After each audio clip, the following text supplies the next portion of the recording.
Scientists and historians provide some, but not all of the answers to questions about the life and history of humanity.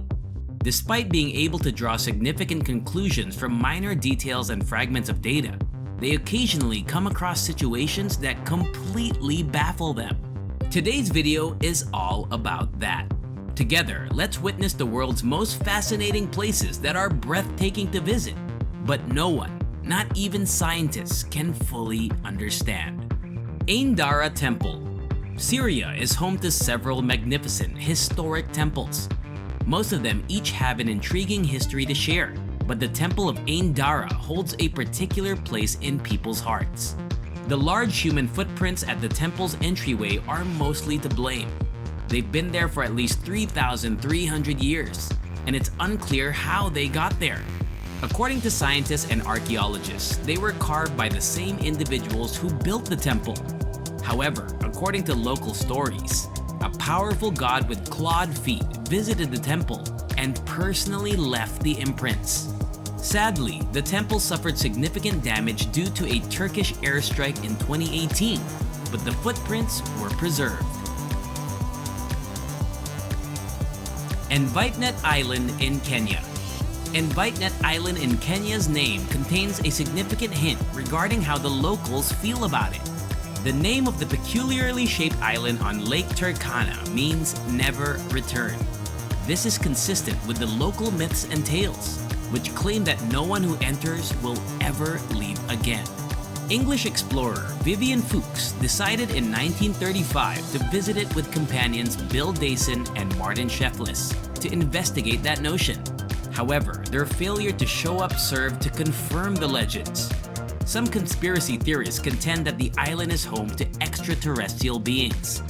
Some Kenyans believe that anyone who enters the island's massive crater will be struck by lightning and destroyed. No one has ever been bold enough to visit and personally examine it for a long time. Maybe that's for the best. Die Glocke, the bell.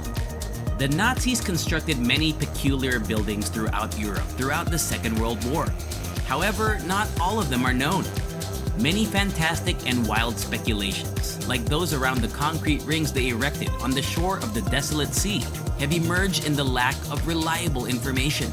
There have been rumors that the Nazis used this location to work on Die Glocke, also known as the Bell, a top-secret project. Apart from the fact that the Die Glocke was an incredibly potent weapon, no one understands what it was intended to do. Although it's less entertaining to think about, these were more likely concrete bases for revolving artillery pieces. The Heidentor. The history of the Heidentor in Austria is hidden. Although it is only a best guess, it is thought to have been constructed between 351 and 361 AD, during the reign of the Roman Emperor Constantius II. The ancient city of Carnuntum, which once stood here and had a population of about 50,000 people, was encircled by a fortified fortress. The ancient Romans occasionally built buildings like this to mark the location of key military triumphs. The building's lone arch is all that's left of the long-gone village. It was believed to be the entrance to the old city for many centuries. Since so little of its history is known, many myths and stories have been developed. It has become a well-liked gathering place for pagans who, for unclear reasons, refer to it as Heaven's Gate. Lost City of the Kalahari. The mystery behind the Kalahari's lost city is still surviving, which is to say that there is still a debate on the issue of whether it exists. The myth starts in 1885, when William Leonard Hunt, a Canadian magician and explorer known as the Great Farini, asserted that he had discovered an abandoned city while trekking through the Kalahari Desert. He described buried ruins and collapsed walls in his report to the Royal Geographic Organization. This sparked more than 25 expeditions, none discovering anything similar to what the Great Farini recounted. By 1964, A.J. Clement developed a different route that Hunt might have accidentally taken. However, not everyone was satisfied with this answer, and people are still looking for the lost city of the Kalahari today. The Druids Temple. Residents of Swinton, North Yorkshire, England, believe that an old temple is nearby. It's simple to understand why after looking at Swinton Druids Temple. The name Druid Temple can give some idea of its purpose because it does have an aged appearance. However, it was only constructed 2 centuries ago by a somewhat eccentric landowner named William Danby. Danby was a wealthy guy who lived in Swinton in the 1820s and was worried about the rising unemployment rate in his community. He hired numerous villagers to build the temple for him to help solve the problem. After that, he promised a considerable monetary reward to anyone who could survive as a hermit for 7 years in the temple. Nobody stayed for 7 years, and William's award was never claimed. Hand of Hercules in Amman. The broken remains of a gigantic human hand carved out of stone can be found among the collapsing shells of a temple and palace in Amman, Jordan. It's oddly terrifying to stare at the hand of Hercules, even if it's broken. The hand is a piece of the Temple of Hercules, which was erected in the 2nd century during the Roman control of Amman citadel. The temple was never built for reasons that history has forgotten. The existence of a marble elbow suggests that there was once an intention to construct a massive statue of Hercules here. Since the area is prone to earthquakes, the Romans probably abandoned their plans. Pyramid of Quiquilco. While the ruined Hercules temple is at least known to have been constructed by the Romans, it is still unknown who created the Quiquilco Pyramid in Mexico City. The ancient civilization that once called this place home may have been devastated by a massive volcanic explosion. But aside from their pyramid, they left us with very little to remember. Archaeologists had concluded from an examination of the area surrounding the pyramid that it was farmed for a time starting around 3,200 years ago and ended during the 1st century when the seat of the volcano erupted.